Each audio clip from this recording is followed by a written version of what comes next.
Հայաստանի իշխանությունները թշնամու հետ համատեղ պայքարում են հայկական ինքնության դեմ։ Թիրախավորված է հայ առաքելական եկեղեցին։ Այն, որ ասում են,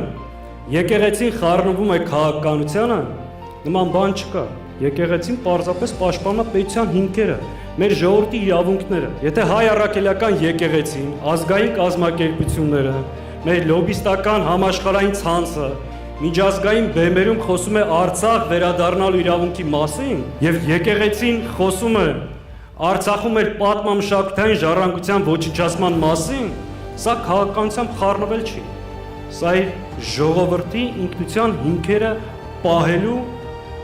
կարևոր եւ պատվաբեր քայլ։ Ու երբ որ ասում են Սփյուռքը ինչ գործ ունի Հայաստանի գործերի խառնվի, եկեղեցին ինչ գործ ունի խառնվի, քաղաքական կուսակցություններն էլ թույլ չեն տալի խառնվի։ Բալավ է ժողովրդի հարցերով է լուծել։ Սիրելի ներկաներ, այստեղ հնչեց բավականին հրաշալի առաջարկ։ Իրոք կենսունակ, իրոք կարևոր, իրոք անհրաժեշտ։ Բայց մի բան ասեմ, այս առաջարկները մնալու են թղթի վրա։ Որևէ բան իրականություն չի դառնա,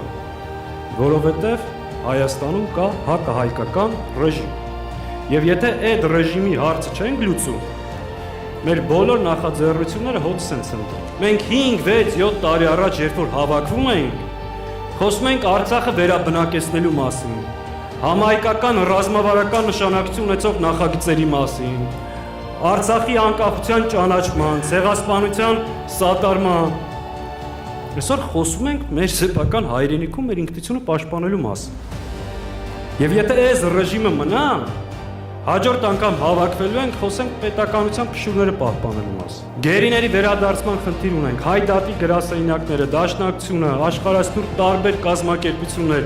մեծ ջանք են գործադրում, որովհետև արդյունք չկա, որովհետև պետությունը դրա դեմ աշխատում։ Արցախահայերի վերադարձի իրավունքը պայքարում են գիշեր ցերեկ միջազգային օրակարգ վերադարձնելու համար։ Չկա արդյունք, որովհետև պետությունը դրա դեմ աշխատում։ Եկա հավատալ, որ այո, հունիսի 7-ի ընտրությունը հնարավորություն է։ Հավատանք մեր ուժին, մեկտեղենք մեր ջանքերը, այս խնդիրը լուծենք ու դրանից հետո վստահ եղեք,